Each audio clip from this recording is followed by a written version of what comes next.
Hey there, welcome back. It's time for Tales from the Swamp.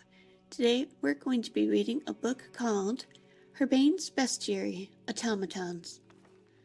Dwarven Automatons. 9 Hearthfire. The dwarves have been extinct for many an age, and perhaps for the best.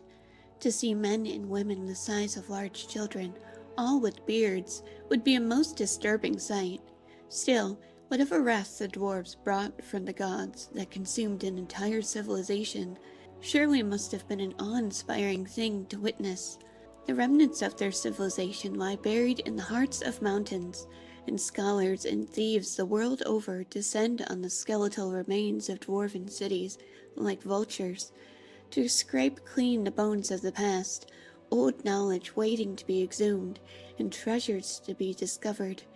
But many men lay murdered in those halls of the damned, because those dwarven ruins do not release their treasures without a fight.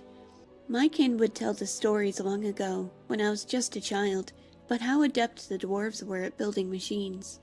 They would say that before our time, dwarves harnessed the power of the earth, and wielded fire and hammers to reshape steel and bronze, with a mechanical brilliance that breathed life into these now ancient constructs of metal and magic. In the dark halls and chambers, amid the ceaseless droning of grinding gears and venting steam, they lie in wait to confound or destroy would-be plunderers of the dwarven sanctums, as the grim watchmen of the last vestiges of culture from a dead race. I descended into the humid darkness of Mizulft. The slow hiss of steam, creaking of metal, and the rattle of old gears powering an empty city would unnerve most men. I could hear things in the darkness, skittering across the floor just out of sight, and as I stepped over the bodies of plunderers or scholars who had not made it far, I knew it was not rats wandering these halls. Small mechanical spiders set upon me with rapid movements, and machines sprouted from the walls and uncurled from spheres into contraptions that rolled on top of gears for legs and crossbows for arms. I could not help but marvel at these single-purpose machines, built for the murder of men. My sword and my shield are my strength, and I am undeterred by such things, because I had heard of greater things that roamed these depths. Indeed, something else in these chambers stirred, and it echoed with massive weight as it lumbered closer. Its feet struck the ground as if walking on massive pistons, and as it loomed out of the darkness, I could see it clear for the first time. Axe for one hand, hammer for the other, as tall as 5 men, made of dull bronze with a face molded in the image of its masters, a steam centurion. The stories were true. These were the guardians of the greatest dwarven treasures.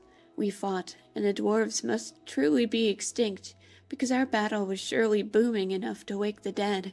It came at me with hammer and axe, inhuman strength and great fortitude, and a purpose of nothing but murder. I dodged as it crushed the stone around me with futile strikes. I thrust and slashed at it with my blade, and took every opening afforded as we shook the halls with violence. I refused to be undone by a machine. Where the average man would be long dead, I stood over the husk of this dead automaton, its steam escaping like a final gasp. I could have taken the dwarven artifacts and metal, but left them there for others, for I would not hex my journey with the possessions of dead men, and that is where countless others go wrong. I will continue to my journey across lands, and perhaps one day Herbane will meet a worthy challenge, for I have yet to see what would make me tremble. Ooh. I feel like toward the end there, it was shaming people for looting. I can't help it, I want that sweet loot, yo.